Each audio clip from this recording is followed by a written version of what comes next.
Bismillahirrahmanirrahim. This is Fawad Khan from Peshawar Model School, and today is my lecture number 8 for class 8 and 9 chemistry. Chapter number 1 of chemistry is fundamentals of chemistry, and today's topic is relative atomic mass unit, and average atomic mass. Now what is relative atomic mass? So relative atomic mass को हम define कर सकते हैं कि the mass of an atom of element relative to 1 by 12 the mass of carbon 12 isotope. Carbon 12 isotope is the lightest isotope of carbon having mass 12. तो relative atomic mass हम 1 by 12 the mass of carbon 12 isotope हम actually relative mean relate करेंगे masses को carbon 12 के साथ, जो कि carbon का सबसे हल्का या लाइटेस्ट आइसोटोप है. The mass of an atom जो है ये बहुत स्मॉल है, जिसका मास जो है 1.67 10⁻⁻24 ग्राम से लेके 4.88 इंटू 10⁻⁻22 ग्राम तक है, जो कि प्रैक्टिकली उसको मैयर करना पॉसिबल नहीं है, बहुत मुश्किल है. These small masses are very difficult to measure and handle. Therefore, the standard chosen nowadays is the lightest isotope of carbon, that is carbon 12 को हम ले लेते हैं, और बाकी जो masses है एलिमेंट के तो वो हम इसके साथ रिलेट करते हैं, कंपेयर करते हैं. कार्बन 12 को स्टैंडर्ड क्यों लिया गया है? क्योंकि कार्बन 12 का जो मास है वो एग्जैक्टली 12 AMU है. And what is AMU? AMU is atomic mass unit. Atomic mass unit, relative atomic मास से जो मासेस आएंगे तो उसका यूनिट हम फिर ग्राम यूज़ नहीं करेंगे, क्योंकि हम ग्राम को हटाते हैं, क्योंकि इसको हैंडल करना ज़रा मुश्किल होता है, बहुत स्मॉल वैल्यू है, तो हम फिर इसकी जगह यूनिट यूज़ करेंगे AMU, which is atomic mass unit. And what is atomic mass unit? It is 1 by 12 mass of carbon 12 isotope is called atomic mass unit. अब हमने प्रूफ करना है कि 1 AMU जो है 1.67 इंटू 10⁻⁻24 ग्राम के बराबर है. ये बहुत इंपॉर्टेंट क्वेश्चन है. तो 1 AMU को जब हम डिफाइन करते हैं, हम कहते हैं 1 by 12 mass of 1 carbon atom, और 1 मोल ऑफ कार्बन जो है ये हमारे पास 12 ग्राम है. 1 mole mean Avogadro's number of carbon.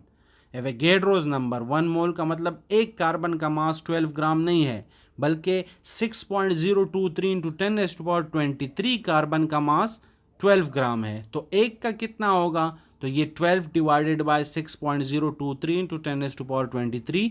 This is the mass of 1 carbon atom. Now the mass of 1 carbon atom हमने जब डिवाइड किया 12 को 6.023 इंटू 10⁻23, तो इससे हमारे पास आया 1.99 इंटू 10⁻23 ग्राम. नाउ इसको हमने AMU के फार्मूले में पुट करना है, जो कि हमारे पास था 1 by 12 mass of 1 carbon. 1 carbon का मास हमने फाइंड किया, इसको 1 by 12 से मल्टीप्लाई करेंगे. 1 by 12 से मल्टीप्लाई करने का मतलब है कि इसको 12 पे डिवाइड करें, तो ये हमारे पास आ जाएगा 0.167 इंटू 10⁻⁻23 ग्राम. इसको साइंटिफिक फॉर्म में कन्वर्ट करें तो ये 0.167 के बजाय हो जाएगा 1.67 into 10⁻⁻24 gram.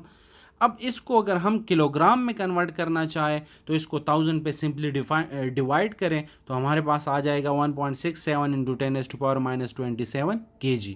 So 1 AMU is 1.67 into 10⁻⁻24 grams and 1.67 into 10⁻⁻27 kilogram. ये AMU होगा. Relative atomic mass, we have to compare relate the mass of elements with carbon 12 which is the lightest isotope of carbon. That is why it is called relative atomic mass, and the unit for relative atomic mass will be AMU. Instead of gram it is AMU. Why we replace gram? Because the masses of elements is very much smaller, and practically it is impossible to deal with it. That's why we introduce another phenomena, that is relative atomic mass, and from relative atomic mass we replace the mass the unit by from gram to AMU. And 1 AMU is equal to 1.67 into 10⁻⁻24 gram and 1.67 into 10⁻⁻27 kg. Average atomic mass, so average atomic mass is the average atomic mass of all the naturally occurring isotope of an element. अब इधर एक word use हुआ है isotope. तो क्या होता है isotope? Isotope is atom of the same element having same atomic number but different mass number is called isotope. अब जैसे हाइड्रोजन है तो इसके हमारे पास 3 आइसोटोप है, हाइड्रोजन 1, हाइड्रोजन 2, हाइड्रोजन 3। मतलब एक का मास 1 है, दूसरे का मास 2 है, तीसरे का मास 3 है। अब कन्फ्यूजन ये है कि हम कौन सा मास यूज़ करेंगे, 1 यूज़ करेंगे, 2 यूज़ करेंगे, 3 यूज़ करेंगे। तो इसके लिए ये फिनोमिना आया है एवरेज एटॉमिक मास का। इसमें हम क्या करते हैं कि हम जो आइसोटोप्स हैं इनका एवरेज ले लेते हैं इनकी परसेंटेज के लिहाज से, इनकी परसेंटेज के लिए लिहाज से। उसके लिए एक फार्मूला है, और फार्मूला क्या है कि average atomic mass is equal to atomic mass of isotope 1 multiply by उसका percentage divide by 100 plus atomic mass of isotope 2 multiply by percentage divide by 100। अगर तीसरा आइसोटोप होगा तो atomic mass of isotope 3 multiply by percentage divided by 100। सही। तो इस तरह हम इसका एवरेज एटॉमिक मास निकाल सकते हैं इस फार्मूले की मदद से। हम एक एग्जांपल लेते हैं क्लोरीन का। क्लोरीन के हमारे पास 2 आइसोटोप है, एक क्लोरीन 35 है and second one is chlorine 37। Chlorine 35 mean के एटॉमिक मास इसका 35 है एंड क्लोरीन 37 मीन के इसका मास जो है 37 है। और 35 का जो परसेंटेज है वो 75% है। मतलब ये 75% पाया जाता है। जो टोटल क्लोरीन है उसमें 75% 35 होता है जिसका मास 35 होगा, और 25% वो क्लोरीन होगा जिसका मास 37 है।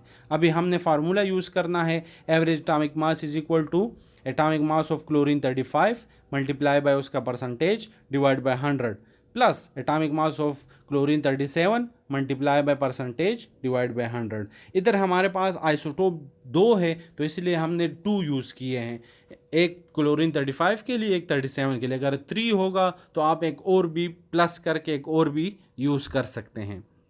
अब वैल्यू पुट कर दें तो 37 multiply bye 75 divide by 100 plus 37 multiply bye 25, sorry इधर ये फर्स्ट वन जो है ये 35 multiply bye 75 divide by 100 plus 37 multiply bye 25 divide by 100। तो फर्स्ट वन से आ जाता है 2625 divide by 100 plus 925 divide by 100। इसको जब हम 100 पे डिवाइड करेंगे तो ये 26.25 प्लस 9.25 और हमारे पास आ जाता है 35.5 AMU। ये हमारे पास एवरेज एटॉमिक मास है क्लोरीन का। यूनिट हम लगाएंगे AMU which is atomic mass unit, क्योंकि ये एवरेज मास है हमने AMU लगाया है। क्वेश्चन आंसर सेशन की तरफ आ जाते हैं। How we can represent mass number, हम मास नंबर को कैसे रिप्रेजेंट कर सकते हैं। And second one is what is the atomic number of sodium, sodium का जो एटॉमिक नंबर है वो क्या है।